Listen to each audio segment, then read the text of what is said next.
Assalamualaikum warahmatullahi wabarakatuh. Perkenalkan, nama saya Alia Lutfia Maharani, NIM K0211911071, jurusan Ilmu Gizi Universitas Hasanuddin. Adapun video kali ini dalam rangka memenuhi tugas mata kuliah Gizi dan Biomolekuler. Pada kesempatan ini, saya akan menjelaskan terkait epigenetik mengenai pendekatan baru untuk etiologi infertilitas. Adapun jurnal yang direview adalah sebagai berikut. Abstrak. Infertilitas merupakan penyakit yang kompleks dan dapat disebabkan oleh faktor laki-laki dan perempuan. Etiologi dari kedua faktor infertilitas tersebut perlu ditelusuri lebih lanjut. Terdapat beberapa pendekatan untuk memahami infertilitas. Salah satunya adalah epigenetik. Modifikasi epigenetik terdiri dari metilasi DNA, modifikasi histon, dan pembentukan kromatin. Sel germinal laki-laki dan perempuan mengalami modifikasi epigenetik secara dinamis dan membentuk sel sperma dan oosit yang matang. Pada laki-laki, perubahan metilasi DNA pada spermatogenesis dapat menyebabkan kelainan berupa oligo. Selain itu, metilasi dan asetilasi histon serta modifikasi histon lainnya dapat menyebabkan sperma tidak mampu untuk membuahi oosit. Serupa dengan laki-laki, pada perempuan pun dapat terjadi perubahan metilasi DNA dan modifikasi histon yang dapat mempengaruhi oogenesis, menciptakan aneuploidi pada oosit yang terbuahi, dan mengakibatkan kematian janin di uterus. Perubahan pada pola modifikasi epigenetik dapat mengakibatkan infertilitas, baik pada laki-laki maupun perempuan. Pendahuluan. Infertilitas didefinisikan sebagai ketidakmampuan untuk hamil setelah 1 tahun melakukan hubungan seksual tanpa kondom secara teratur oleh pasangan. Mengidentifikasi faktor-faktor yang terlibat dalam etiologi infertilitas adalah penting. Ada beberapa pendekatan untuk memahami etiologi infertilitas. Salah satunya adalah epigenetik. Epigenetik adalah bentuk modifikasi kromatin yang dapat mengubah struktur penyusun kromatin. Perubahan struktur kromatin akan mempengaruhi aktivasi atau represi ekspresi gen. Perubahan epigenetik mempengaruhi ekspresi gen atau fenotip yang dapat diwariskan ke generasi berikutnya tanpa modifikasi urutan DNA. Epigenetik mengatur berbagai proses penting dalam tubuh. Salah satunya adalah fertilitas yang berhubungan dengan spermatogenesis dan oogenesis. Spermatogenesis adalah proses pembentukan, perkembangan, dan pematangan sel germinal jantan yang terjadi di testis.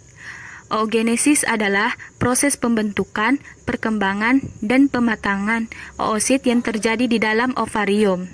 Sperma dan oosit yang baru terbentuk mengalami modifikasi epigenetik selama proses diferensiasi menjadi sperma dan oosit yang matang. Epigenetik pada spermatogenesis dan oogenesis merupakan isu baru dan masih banyak yang belum terungkap dalam penelitian.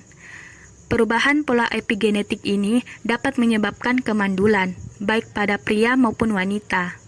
Makalah ini akan membahas beberapa modifikasi epigenetik yang terjadi selama proses spermatogenesis dan oogenesis, serta beberapa pola perubahan modifikasi epigenetik. Tinjauan tentang mekanisme epigenetik.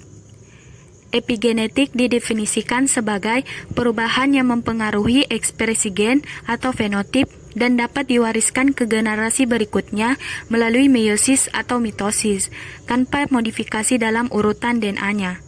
Epigenetik terjadi pada tingkat kromatin, subunit penyusun nukleosom. Penempatan untai DNA yang membungkus protein histon dalam kromatin akan menentukan apakah suatu gen ditranskripsikan atau tidak. Perubahan epigenetik berperan penting dalam menentukan gen mana yang akan diekspresikan dalam sel tertentu. Mekanisme modifikasi epigenetik dalam menentukan aktivasi dan inaktivasi gen terjadi melalui metilasi DNA, modifikasi histon, dan remodeling kromatin. Metilasi DNA. Metilasi DNA terjadi melalui penambahan gugus metil donor SAM ke posisi karbon kelima alur utama residu sitosin yang berada dalam dinukleotida CPG. Mekanisme metilasi DNA dilakukan dengan penambahan gugus metil ke DNA, dikatalisis oleh enzim DNA metiltransferase, sedangkan DNA demetilasi dikatalisasi oleh enzim DNA demetilasi. Pada mamalia, terdapat 3 macam DNMT, yaitu DNMT1 yang berperan dalam menjaga metilasi, DNMT3A, dan DNMT3B, yaitu de novo methyltransferases yang memetilasi DNA genom selama awal perkembangan embrionik. Metilasi DNA mengatur ekspresi gen dengan menghambat interaksi faktor transkripsi ke DNA dengan mengompresi struktur kromatin sehingga faktor transkripsi tidak memiliki akses ke DNA. Modifikasi histon. Modifikasi histon melibatkan histon nukleosom yang memiliki fungsi dalam pengemasan DNA. Metilasi histon merupakan penambahan gugus metil pada residu lisin dan arginin yang diatur oleh histon metiltransferase. Secara umum, metilasi histon dikaitkan dengan pembungkaman gen tergantung pada posisi residu yang dimetilasi. Asetilasi histon adalah transfer gugus asetil dari asetil CoA ke gugus ENH2 ke residu histon terminal N lisin yang dikatalisis oleh enzim histon asetiltransferase. Ini mengaktifkan ekspresi gen dan enzim histon deasetilase yang berperan dalam deasetilasi histon yang akan menghambat ekspresi gen. Fosforilasi histon adalah penambahan gugus fosfat ke protein histon. Fosforilasi terjadi pada residu serin dan umumnya mengarah pada aktivasi gen. Renovasi kromatin. Mekanisme epigenetik ketiga adalah pemodelan ulang kromatin yang mengontrol posisi nukleosom. Pemodelan ulang kromatin diatur oleh kompleks pemodelan ulang kromatin yang bergantung pada ATP, yang memediasi akses faktor transkripsi ke kromosom DNA sebagai fungsi utamanya, sehingga dapat mengontrol ekspresi gen, replikasi DNA, dan perbaikan DNA. Pemodelan ulang kromatin dikatalisis oleh enzim ATPase, yaitu keluarga sukrosa non-fermentasi 2. Epigenetik pada infertilitas pria. Diperkirakan faktor laki-laki penyebab kemandulan adalah sekitar 30%. Faktor laki-laki dalam kemandulan dapat berupa kelainan jumlah sperma, motilitas sperma, dan morfologi sperma, atau kombinasinya, seperti akibat gangguan spermatogenesis. Epigenetik menjadi salah satu peran penting dalam pengaturan kesuburan pria, mulai dari spermatogenesis hingga perkembangan embrio. Metilasi DNA dan infertilitas pria. Metilasi DNA de novo terjadi pada tahap awal spermatogenesis. Enzim DNA metiltransferase mengatur metilasi DNA de novo, termasuk selama tahap spermatogenesis. Sebuah studi menunjukkan tingkat ekspresi DNMT3A dan DNMT3B tertinggi pada spermatogonia A. Perubahan tingkat metilasi DNA dalam sperma mempengaruhi infertilitas pria. Penelitian Modgen et al. Menunjukkan bahwa metilasi DNA global pada sperma berhubungan dengan konsentrasi sperma. Selain itu, tingkat metilasi DNA global dalam sperma juga dikaitkan dengan motilitas sperma. Modifikasi histon dan infertilitas pria. Modifikasi histon yang terjadi pada spermatogenesis dapat mengubah aksesibilitas DNA terhadap faktor transkripsi. Enzim histon metiltransferase dan histon demetilase mengatur pola metilasi dalam histon. Metilasi di H3K4 umumnya dikaitkan dengan ekspresi gen. Metilasi H3K9 terjadi selama meiosis dan proses dilanjutkan ke demetilasi H3K9 pada akhir meiosis. Dalam studinya, Okada dan kawan-kawan melakukan knockout pada domain Jumonji C yang mengandung histon demetilase 2A. dan histon ini akan diekspresikan pada tahap bulat spermatid. Defisiensi JHDM2A akan menyebabkan kegagalan spermatid memanjang karena terganggunya kondensasi kromatin, ukuran testis yang lebih kecil, dan kemandulan. Dengan demikian, dapat disimpulkan bahwa demetilasi H3K9 memiliki peran penting selama proses spermiogenesis. Sumoilasi dan infertilitas pria. Bentuk lain dari modifikasi epigenetik yang terjadi selama spermatogenesis adalah sumoilasi.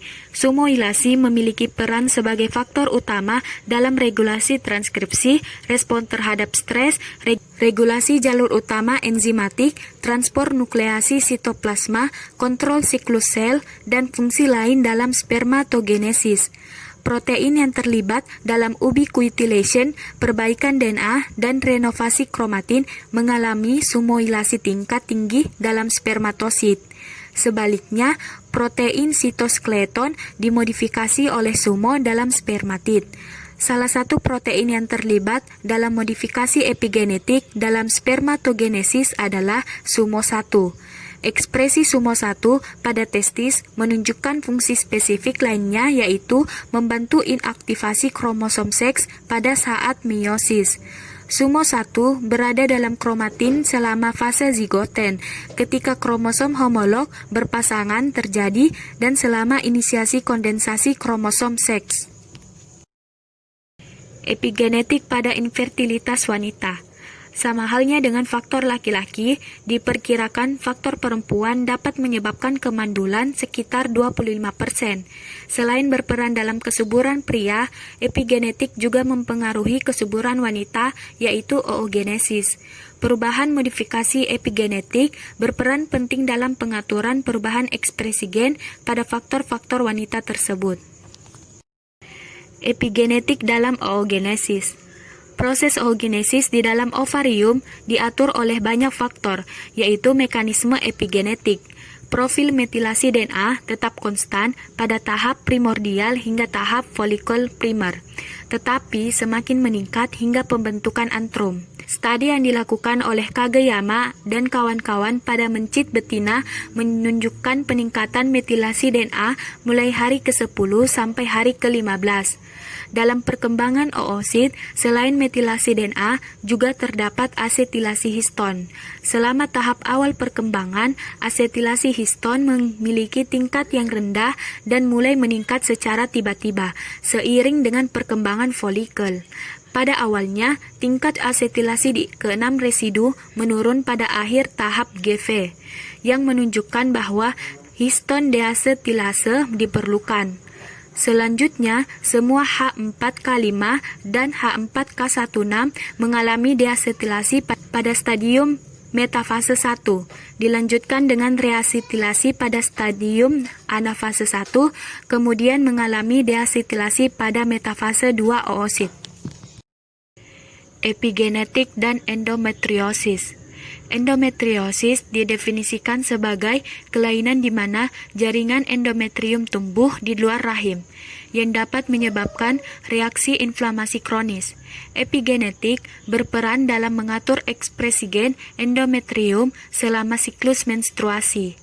Perubahan pada modifikasi epigenetik merupakan mekanisme yang dapat terjadi pada perubahan ekspresi gen yang diinduksi oleh endometriosis pada endometriosis, termasuk gen yang berperan dalam regulasi transkripsi, proliferasi, inflamasi, apoptosis, dan siklus sel yang terkait dengan kegagalan implantasi. Pada wanita dengan endometriosis eutopik, peningkatan ekspresi DNMT3A ditemukan yang mungkin berperan dalam hipermetilasi pada beberapa kondisi endometriosis. Sindrom ovarium epigenetik dan polikistik. Sindrom ovarium polikistik atau PCOS adalah sekumpulan gejala yang disebabkan oleh ketidakseimbangan hormon pada wanita. Hal ini ditandai dengan 3 kondisi berikut. Yang pertama, tidak adanya ovulasi yang menyebabkan periode menstruasi tidak teratur atau amenor. Kedua, androgen tinggi. Dan ketiga, adanya kista pada salah satu atau kedua ovarium. PCOS merupakan penyebab utama kemandulan akibat tidak adanya ovulasi. Alterasi epigenetik lain yang ditemukan pada PCOS adalah deviasi pola metilasi DNA pada beberapa gen. Kesimpulan, modifikasi epigenetik memegang peranan penting sebagai regulator dalam aktivasi dan inaktivasi ekspresi gen. Modifikasi epigenetik selama spermatogenesis terjadi dalam berbagai intensitas dinamis.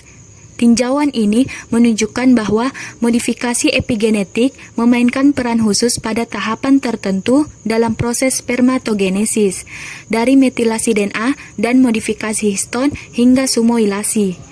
Modifikasi epigenetik selama oogenesis juga mempengaruhi kualitas oosit serta penyebab infertilitas wanita lainnya, yaitu endometriosis dan PCOS. Perubahan pola modifikasi epigenetik dikaitkan dengan gangguan spermatogenesis dan oogenesis yang dapat menyebabkan infertilitas.